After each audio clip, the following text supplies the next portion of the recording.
ሰላም ጤና ይስጥልን። ዛሬ በምድራችን ላይ እየሆነ ያለው ነገር ከሰው ልጅ ቁጥጥር ውጭ እየሆነ መጥቷል።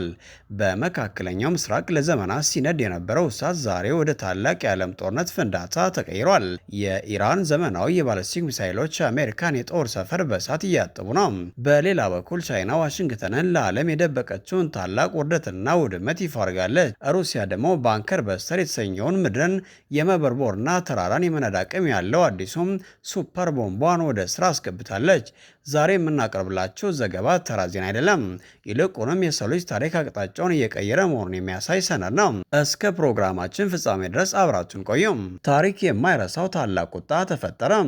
ከኢራን እምብርት ከሆኑት ኮይሜንና ታብሪዝ ከተሞች የተኮሱና ሰማይን እየቀደዱ የሚበሩ ዘመናዊ የባለስቲክ ሚሳይሎች በጆርዳን ምድር ላይ የሚገኘውን የአሜሪካ ማዕከላዊ ዕዝ ዋነኛ ምሽግ የሆነውን ሙፍዋቅ ሳልቲ የአየር ኃይል ጦር ሰፈር በክፉኛ ደብድበዋል። ኢራን ይህንን እርምጃ የወሰደችው አሜሪካ በኢራን አብዮታዊ ዘበኛ ላይ ለፈጸመችው ተደጋጋሚ ጥቃት የማይቀረውን ፍርድ ለመስጠት እንደሆነ ገልጻለች። የጆርዳን ሰማይ በሚሳይሎች ብርሃን ተሞልቶ እንደነበር የዓይን እማኞች ይናገራሉ። ምንም እንኳ ዋሽንግተንና ኦማን የደረሰውን ጉዳት በትክክል ባያሳውቁም አካባቢው በከፍተኛ ፍንዳታና በጭስ ተውጦ መዋሉን የሳተላይት መረጃዎች ይጠቁማሉ። ይህ ጥቃት ኢራን ከአሜሪካ ጋር ፊት ለፊት ለመጋጠም ያላትን ወታደራዊ ብቃት ያሳየችበት ሲሆን መካከለኛው ምስራቃውን ወደማይመለስበት ቀውስ ውስጥ ገብቷል። ነገሩን ይበልጥ ትኩስና አነጋጋሪ የሚያደርገው ደግሞ ከቤጂንግ የወጣው አስደንጋጭ መረጃ ነው። የቻይና ከፍተኛ ወታደራዊ ተመራማሪዎች ዋሽንግተንን ክፉኛ ያስደነገጠና ዓለምን ያስገረመ ምስጢራዊ ሪፖርት ይፋ አድርገዋል። እንደ ቻይናውያኑ ጥናት አሜሪካ የኢራን ሚሳይሎችን ጉዳት አላደረሱብኝም በማለት የምታሰራጨው መረጃ ከእውነት የራቀና ታላቅ ውሸት ነው ብለዋል። ተመራማሪዎቹ እንደሚሉት የአሜሪካ የጦር መሰረቶች በኢራን የቴክኖሎጂ ጥቃት ክፉኛ ተመትተዋል። የመከላከያ ጋሻቸውም በተደጋጋሚ ተበጣጥሷል። ይህ ሪፖርት የሚያሳየው አሜሪካ በመካከለኛው ምስራቅ ያላት ወታደራዊ የበላይነት በከፍተኛ ሁኔታ እየተሸረሸረ መሆኑ ነው። ቻይና ይህንን ሪፖርት አሁን ይፋ ማድረጓ በዓለም ሀያላን መካከል ያለውን የፖለቲካ ቁማርና አዲስ መልክ አስይዞታል። አሜሪካ በእርግጥ ደካማ ጎኗ እንዳይታወቅባት መረጃ እየደበቀችውን የጦርነቱ እሳት አድማሱን አስፍቶ ወደ ኩዌትም ተሸጋግሯል። የኩዌት መከላከያ ሚኒስቴር ባወጣው መግለጫ በሰሜን ኩዌት በሚገኝ አንድ የቻይና ኩባንያ የግንባታ ቦታ ላይ በደረሰ የኢራን ጥቃት አንድ ሰራተኛ መገደሉን በሐዘን ገልጿል። ይህ ክስተት ኩዌትን ብቻ ሳይሆን ቻይናንም በቀጥታ ወደ ግጭቱ ውስጥ እያስገባ ይገኛል። የገዛ ዜጋዋ በኢራን ጥቃት መገደሉ ቤጂንግና በቴህራን መካከል ያለውን ስልታዊ ትብብር አደጋ ላይ ሊጥለው ይችላል። ግጭቱ አሁን በሁለት ሀገራት መካከል ብቻ ሳይሆን መላውን ዓለም አቀፍ የሚነካና የዓለምን ኢኮኖሚ የሚያናውጥ ታላቅ ቀውስ ሆኗል። በኢራቅ ምድር ደግሞ ሁኔታው ይበልጥ ሃይማኖታዊና ፖለቲካዊ መልክ ይዟል። አሜሪካና ሳውዲ አረቢያ በጋራ በመሆን በኢራቅ የሚገኝ የህዝባዊ ንቅናቄ ኃይሎች ላይ መጠነ ሰፊና የአየር ጥቃት ፈጽመዋል። ኢራን ይህንን ድርጊት የሚሊዮኖች የሺዓ አማኞች የሚሳተፉበትን ታላቁን የአርባኢን የንጉስ ጉዞ ለማደናቀፍና የኢራቅን ሉዓላዊነት ለመጣስ የታለመ ወረራ ስትል በጽኑ አውግዛለች። የከርበላ መንገድ በሚሊዮኖች የሚጓዙ አማኞች ተሞልቶ ባለበት በዚህ ወቅት እንዲህ አይነት ጥቃት መፈጸሙ ቀጠናውን ወደ ሃይማኖታዊ አመፅና የሲቪል ጦርነት ሊካተው ይችላል። ኢራን ለእያንዳንዱ የንጹሐን ጠብታ ደም ታላቅ ዋጋ እናስከፍላለን ስትል የመጨረሻ ማስጠንቀቂያ ሰጥታለች። በውጭ ጦርነትም ስትፋለም የቆየችው ኢራን በውስጥም በኩል ሀገሪቱን ለማፍረስ የታቀደ ታላቅ የሽብር ሴራ እንደ መከነባት አስታውቃለች።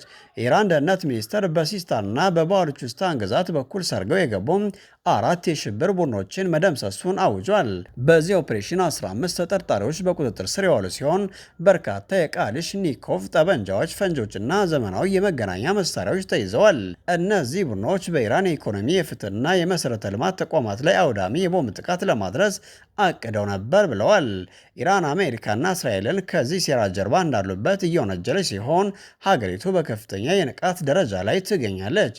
አሁን ደግሞ ፊታችንን ወደ ሰሜን እናዞር። የኢራን የውጭ ጉዳይ ሚኒስትር አባስ አራግቺ በካስፒያን ባህር ላይ በኢራን የንግድ መርከብ ላይ ለፈጸመው ጥቃት ዩክሬን የማይቀረውን ዋጋ ትከፍላለች ሲሉ የመጨረሻ ማስጠንቀቂያ ሰጥተዋል። ይህ ማለት የሩሲያ ዩክሬን ጦርነት እና የመካከለኛው ምስራቅ ቀውስ አንድ ላይ ተቀላቅለው ታላቅ ዓለም አቀፍ ግጭት ሊፈጥሩ ይችላሉ ተብሎ ይገመታል። በዚህ መሃል ሩሲያ ዓለምን ያስደነገጠውን ኤፍኤቢ 3000 የተሰኘውን አዲሱን የጦር መሳሪያ ይፋ አድርጋለች። ይህ 3000 ቶን የሚመዝን ግዙፍ ባንከር በስተር ቦምብ ከመሬት በታች የተሰሩ የጦር ምሽጎችና ኮንክሪት ህንፃዎችን እንደ አመድ የማብነን አቅም አለው። በሱ-34 የጦር አውሮፕላኖች የሚተኮሰው ይህ የምጽአት ቀን መሳሪያ ሩሲያና ኢራን ለታላቅና አውዳሚ ጦርነት ዝግጁ መሆናቸውን ለምዕራባውያን ያሳዩበት ምልክት ነው። ክቡራትና ክቡራን ተመልካቾቻችን ዛሬ የተመለከትናቸው ክስተቶች በሙሉ የሚያሳዩት ዓለማችን በአንድ ቀጭን ክር ላይ ተንጠልጥላ መቆየቷን ነው። ክቡራትና ክቡራን ተመልካቾቻችን እንግዲህ እስካሁን ያቀረብንላችሁ ዝርዝር መረጃዎች በሙሉ የሚያመለክቱት አንድን ታላቅና አስፈሪ እውነትን ብቻ ነው። ዓለማችን ዛሬ የምትገኝበት ሁኔታ ከሁለተኛው የዓለም ጦርነት በኋላ ታይቶ በማይታወቅ የታሪክ መስቀለኛ መንገድ ላይ መሆናችን ነው። ዛሬ የሰማናቸው እውነታዎች ተራውር አይደለም። ይልቁንም የሀያላን ሀገራት የጥንካሬ መፈታተሻና የዓለም የኃይል ሚዛን ሽግግር ምልክት ናቸው። ከኢራን ምድር የተተኮሱና የጆርዳንን ሰማይ እያነደዱ እነዚያ የባለስቲክ ሚሳይሎች መልእክታቸው ግልጽ ነው። ከእንግዲህ በመካከለኛው ምስራቅ አሜሪካ ብቻዋን አታዝም የሚል ነው። በሌላ በኩል ቻይና ያወጣችውና የአስደንጋጭ ሪፖርት አሜሪካ ለዓመታት ሲጠብቃት የነበረውን የማይደፈር የሚል ስም ሰባብሮታል። ፔንታጎን ስለደረሰው ውድመት ዝምታን መምረጡና የቻይና ተመራማሪዎች ውሸቱን ማጋለጣቸው በዓለም አቀፍ ደረጃ አዲስ የመረጃ ጦርነት መጀመሩን ያበስራል። የኩዌት ሰለባ በኢራን የተቀሰቀሰው የሃይማኖትና የፖለቲካ ቁጣ እንዲሁም የሩሲያ የአስፈሪ ፋብ 3000 ሱፐር ቦምብ መታየት ዓለምን ወደ ምጽአት ቀን እያቀረባት ነው የሚል ወገኖች ቁጥራቸው እየጨመረ ነው። የካስፒያን የባህር ውጥረት ደግሞ የጦርነቱን አድማስ ወደ አውሮፓ ደጃፍ በማድረስ የምስራቁና የምዕራቡ ዓለም ፍጥጫ የመጨረሻው ደረጃ ላይ መድረሱን ያሳያል። አሁን ምርጫው ለእናንተ እንተዋለን። ይህ ታሪካዊ ክስተት ወዴት ይወስዳል ብላችሁ ታምናላችሁ? አሜሪካ በኢራን ላይ የደረሰባትን ውርደት ለመቀበል ታላቅ ጦርነት ትከፍት ይሆን?